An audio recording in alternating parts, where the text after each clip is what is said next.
The flexible structure of Cook Islands life is being adapted to new forms as young Maoris learn to control the machinery of a changing national economy.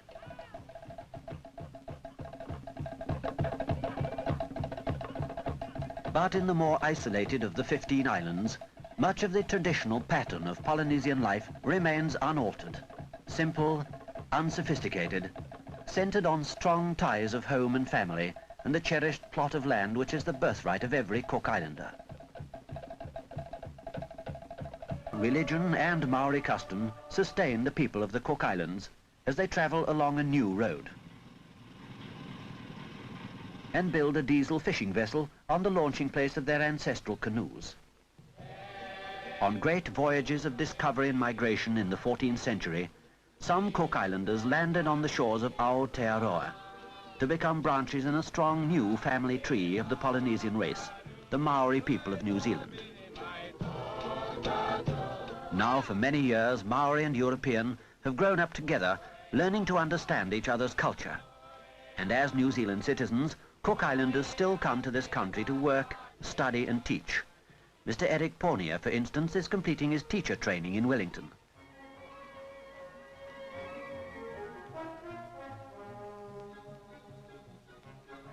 And a qualified secretary, Ms. Tutai Are, is working in the Department of Island Territories.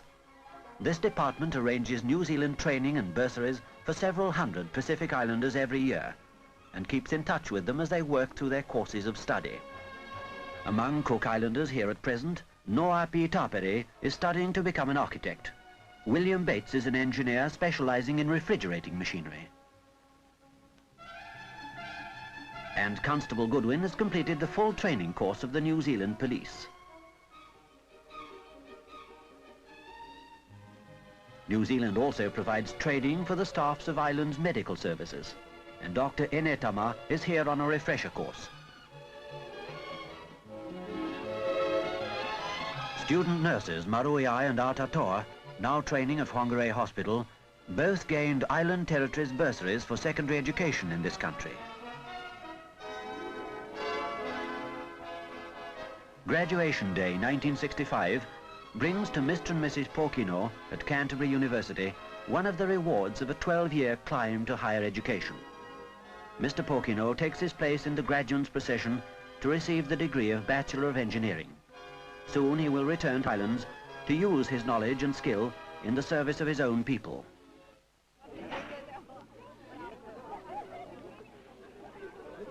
Rarotonga Wharf is the lifeline for us in the Cook Islands.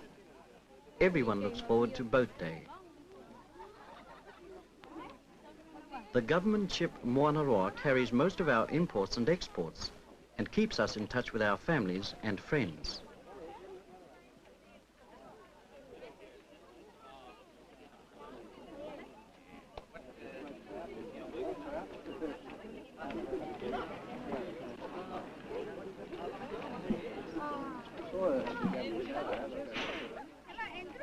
Among those we welcome with the A's of Frangipani are our people returning to work in the islands after training in New Zealand. Our first university graduate, Mr. S.M. Sadaraka, M.A., is now Chief Clerk to the government. Our first leader of government business was elected in 1963. With guidance from the New Zealand Resident Commissioner, the Executive Committee at that time was already taking on some of the responsibilities of Cabinet government. We recommend that 5 classrooms be built at Mangaya, 2 classrooms at Achu, in order to take advantage of the works teams. In education, as in government, we have been learning to manage our own affairs for some time. The Maori Culture Day, and secondly, the Singing Festival, and thirdly, the school. At frequent meetings, Maori headmasters and European advisors from the Education Department work together to improve our children's schooling. While at the General Hospital, Avarua, a visiting specialist from New Zealand and a Cook Islands doctor make regular checks on our children's health.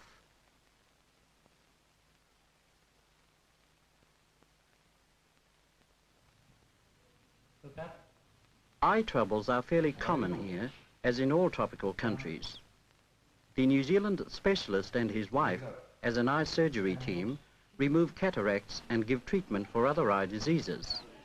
They also offer professional advice to our own doctors and nurses and restore to many of our people the priceless gift of sight. We train some of our own nurses and dental nurses here to work in island clinics and schools. Enters at the mandibular foramen and passes down within the body of the mandible, within the bone. Toothbrush drill starts the day at the 23 primary schools run by the administration.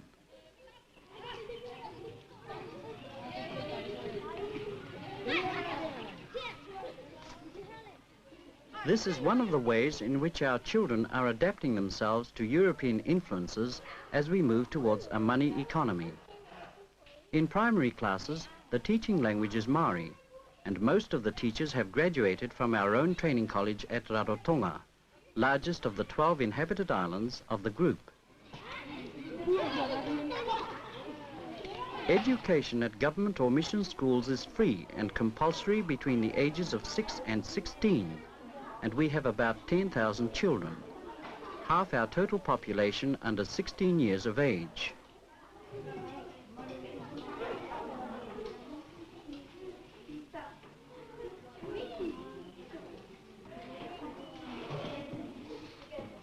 From our primary schools in all the islands, children come to Te Reora College on Rarotonga.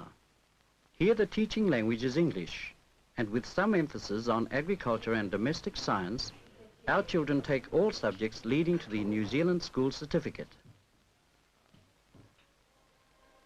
We have modified the New Zealand High School syllabus to meet our needs in the Cook Islands of the future, remembering the best features of our Maori heritage.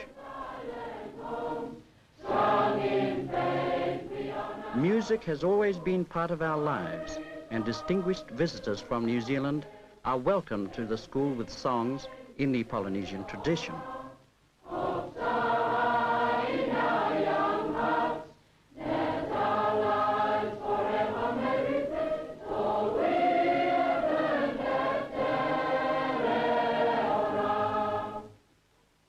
Most of the Maori and European teachers at Te Reora qualified at New Zealand training colleges and universities, so staff and students also have a keen interest in sport. End-of-term athletics show the style that won 2 gold medals for the Cook Islands at the first South Pacific Games. We have adopted most European sports. Every Saturday in the cricket season, there's a match on Rarotonga. Today, the administration versus Tupapa village, and a popular win for the Maori team.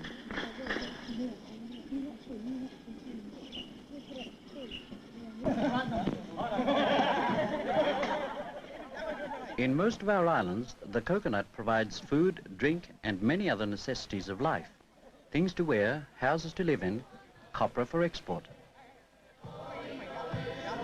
Hundreds of miles of ocean separate our small islands. The total land area is only 93 square miles, so our biggest problem is to produce more food and export crops to support a fast-growing population.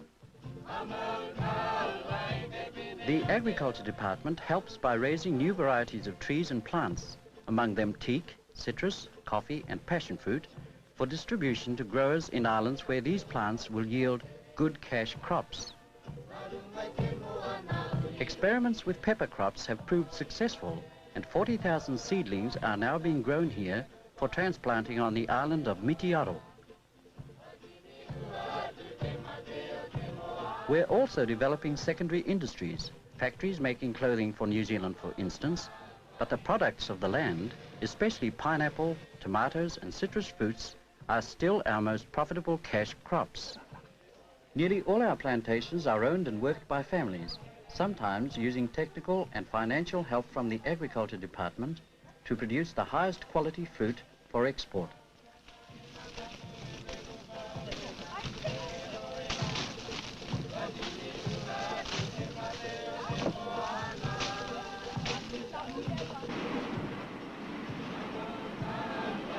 At a central depot on Rarotonga, oranges are washed, graded and packed.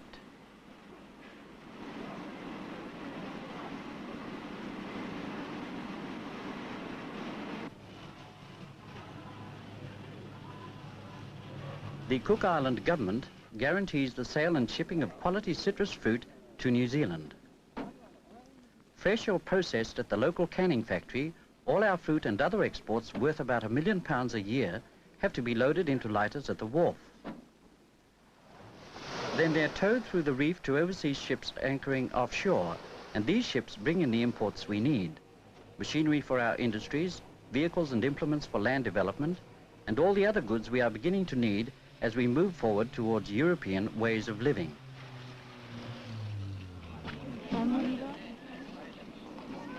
Rarotonga, home of 9,000 of our people out of a total of 20,000, shows more signs of European influence than the other islands of the group.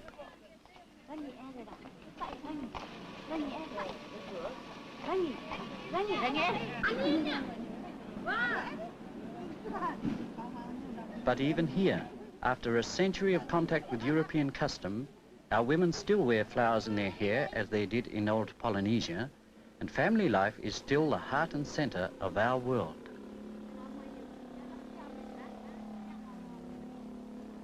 Yet, as a people, we know we have to go forward with the times. Once we built all our houses of kiko. Now we are learning to build with modern materials. So it is with our life as a nation. Political advances are being made to give us a greater share in managing our country's affairs, elections for a new legislative assembly, and proposals for self-government under a new constitution planned by the Cook Islands and New Zealand governments in partnership.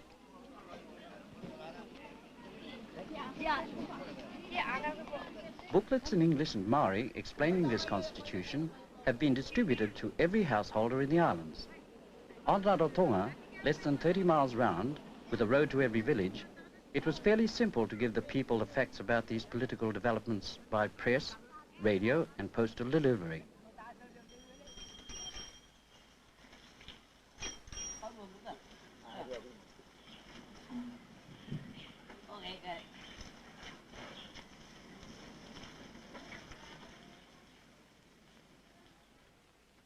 To get this information to the other islands of the group, scattered over 1 million square miles of ocean, we broadcast special radio programs, then called in the Good Samaritans of the Pacific, No. 5 Maritime Squadron, Royal New Zealand Air Force, whose fine record of rescue and mercy missions will always be remembered with gratitude by the people of all the islands. Our job was to fly a government information mission to 11 outer islands of the Cook Group. One of them was Penryn, where about 700 people live on a coral atoll of 2,500 acres. They export copra from the plantations and pearl shell from the lagoon.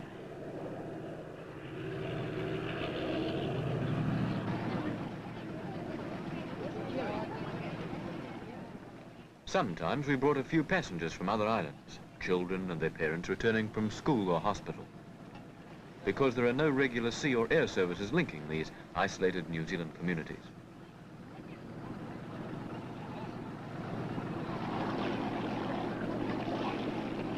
When we landed, there was always a courteous welcome for the information officer, Mel Taylor of Wellington, and his guide, John Webb, resident agent of Aitutaki.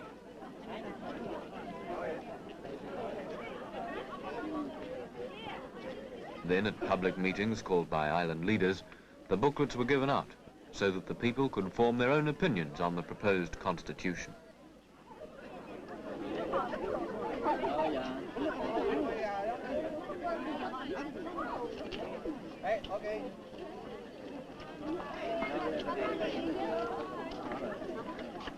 Many people asked for assurances that the new constitution would safeguard their traditional links with New Zealand, their New Zealand citizenship, and the technical and economic aid which supports the island's economy.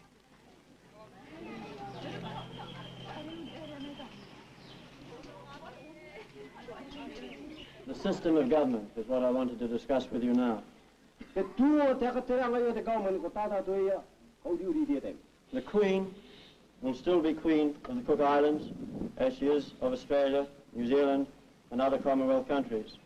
On all the islands, after the official meetings had closed with mutual expressions of friendship and goodwill, we were entertained by our generous hosts in true Cook Island style.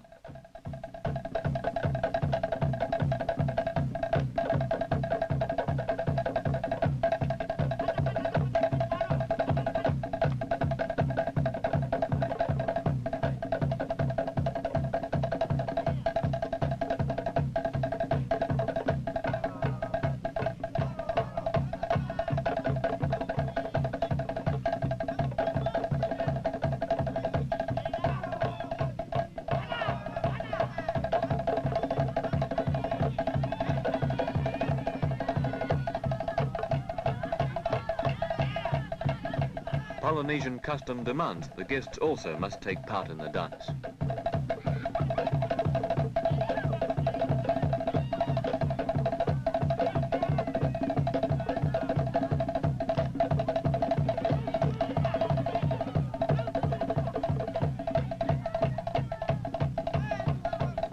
All too soon we were airborne again, on the way to another information meeting several hundred miles away, or to airdrop the booklets on the smaller atolls and islands where it wasn't possible to land. Rakahanga, Puka Puka and Palmerston, Mangaya and Moka, Manawai, Atiu and Mitiara.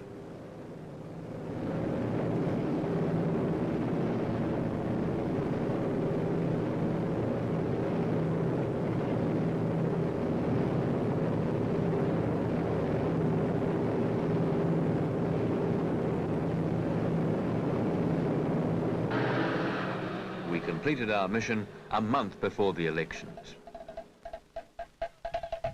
So all our people had an opportunity to understand the meaning of the Constitution well before election day.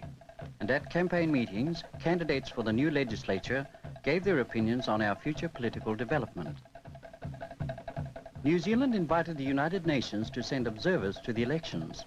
The UN mission, including representatives from Cuba, Japan and India, was assisted by New Zealand officers from the Department of External Affairs and Island Territories. Other members of the mission came from Togoland and the United States, under the leadership of Mr. Omar Adil of the Sudan.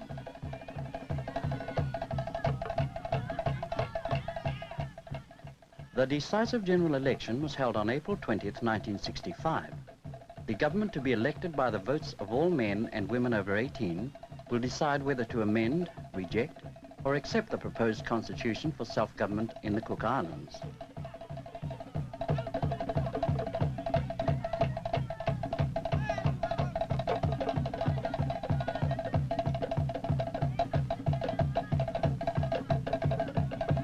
"8,000 people voted, 93% of the electorate, proving that we have a lively interest in the political future of our island home.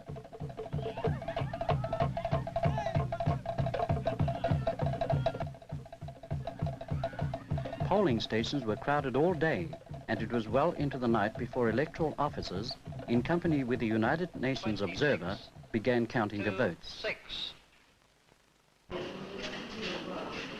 Polling figures from the 12 electorates were relayed to the waiting crowd at Avarua and broadcast to New Zealand and the outer islands.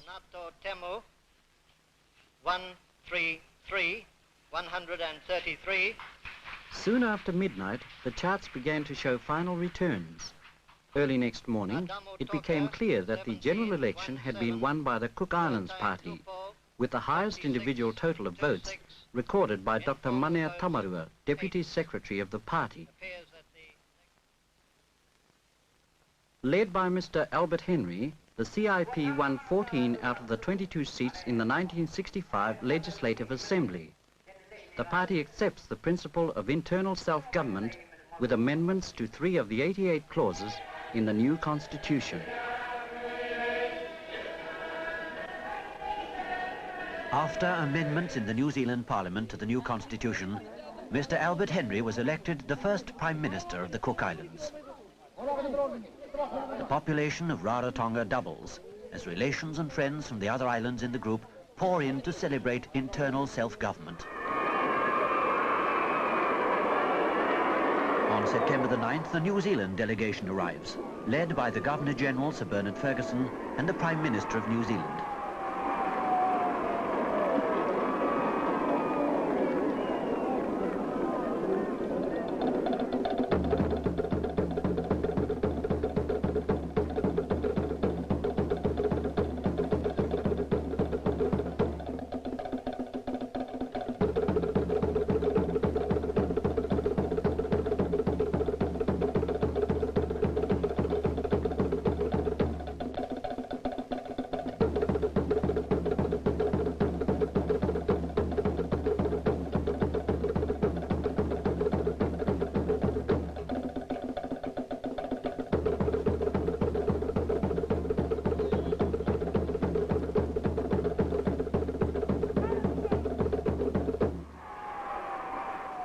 pomp and ceremony of other parliaments is brought to Avarua when the governor opens the first parliament of the Cook Islands under the new constitution with a message from the Queen. Watched with great interest by many communities beyond the seas. Her Majesty the Queen expressed to me the most direct personal interest in this occasion and charged me to give you her greetings. I now read out once again the message she sent you on Constitution Day.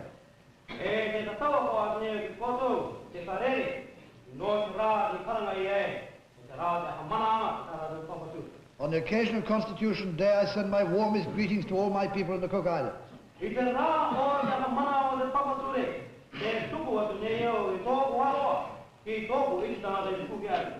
Although I have not yet been able to visit you in person, I've always rejoiced to hear news of your progress and welfare. The Prime Minister, Mr. Holyoake, brings greetings from the people and Parliament of New Zealand. A day to be remembered and celebrated by you, the government and the people of the Cook Islands. Unless you want to change it, the close links which we have enjoyed with you for so long will continue just as before. And citizens of the Cook Islands will still be citizens of New Zealand, entitled to the rights and the privileges and the protections to which New Zealanders are entitled. Mr. Albert Henry, the Cook Islands' first Prime Minister, replies to the Governor-General and other speakers. We have this morning witnessed a truly historic and moving event.